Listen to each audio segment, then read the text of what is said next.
ఇష్టం వచ్చినట్టు ప్రెస్ వాళ్ళకు మాట్లాడుతూ చాలా విషయాలు చెప్తున్నారు. ఎప్పుడు వాళ్ళ పేర్లు తీసుకోలే, ఇలా తీసుకుంటున్నా. ఎందుకంటే విషయం నాది కాదు, ఇది తెలంగాణ పరువు ప్రతిష్టకు సంబంధించిన విషయం.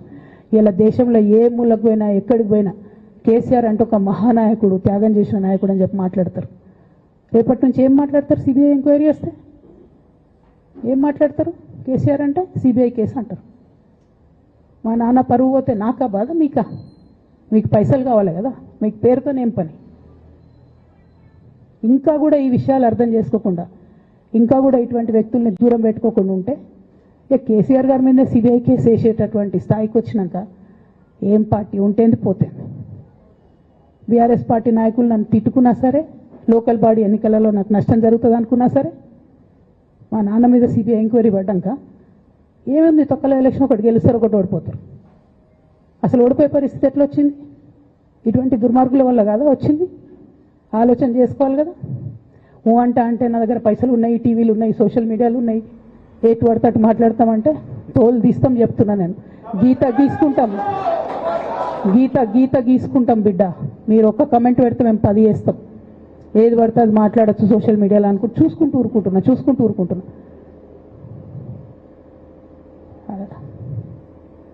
పెద్ద సార్ దగ్గరకు వచ్చినాక ఇక కాంప్రమైజ్ అయ్యేది ఏం లేదు. ఘోష్ కమిషన్ వేసిన రోజే నేను చెప్పిన, ఎందుకు రియాక్ట్ కాలేదు పార్టీ అని అడిగిన ఆ రోజునే. నిన్న సిబిఐ ఎంక్వైరీ వేస్తున్నా అని రేవంత్ రెడ్డి గారు అసెంబ్లీలో చెప్తే తెలంగాణ బంద్ కాలియద్దా, బగ్గు మనొద్దా తెలంగాణ? ఎట్లా మాట్లాడతారు?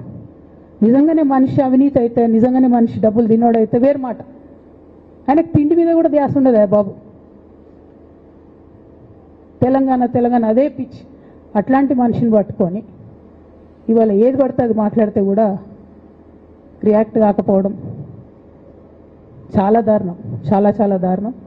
నేను దీన్ని తీవ్రంగా ఖండిస్తున్నా.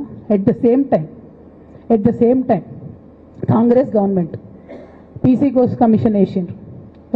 రెండేళ్ల నుంచి టైంపాస్ చేస్తారు. ఆ కమిషన్ రిపోర్ట్ వచ్చింది. ఆ రిపోర్ట్ నిన్న అసెంబ్లీలో పెట్టిండ్రు. ఇంకా దానికి ఏం లేదు, దాంట్లోకి ఏం చర్యలు తీసుకుంటారో చెప్పారు, ఏం చేస్తారో చెప్పారు. తక్కువని సిబిఐకి ఇచ్చేస్తారు. అంటే ఇది ప్రీ ప్లాన్డ్, ప్రీ మెడిటేటెడ్, ఖచ్చితంగా కేసీఆర్ గారి ప్రతిష్ట దెబ్బతీయాలనేటటువంటి ప్రీ మెడిటేటెడ్ అటాక్ తప్పితే ఇంకోటి కాదు. ఇన్ని ఏజెన్సీస్ ఉన్నాయి రాష్ట్ర ప్రభుత్వంలో. మీ ఏసీబీకే దొరికింది కదా ఇదే కాళేశ్వరంలో అవినీతి తిమంగళాలు. ఏమైంది అది? ఏమైంది? ఆ రిపోర్ట్ ఏమైంది? వాళ్ళ మీద చర్యలు ఏమైనాయి? దాని కంక్లూజన్ ఏంది? ఒక్క చిన్న ఎంక్వైరీ కూడా ఇప్పటివరకు కంక్లూడ్ చేయలేదు కాంగ్రెస్ గవర్నమెంట్. ప్రచారం ఎక్కువ, పని తక్కువ. ఎప్పుడైనా మీ తప్పిదాలు బయటపడుతున్నాయి అనుకుంటే, ఎప్పుడన్నా ప్రజలు తిరగబడతారు అనుకుంటే వెంటనే ఒక రిపోర్ట్ వేయాలి, వెంటనే కేసీఆర్ మీద ఒక ఆరోపణ చేయాలి.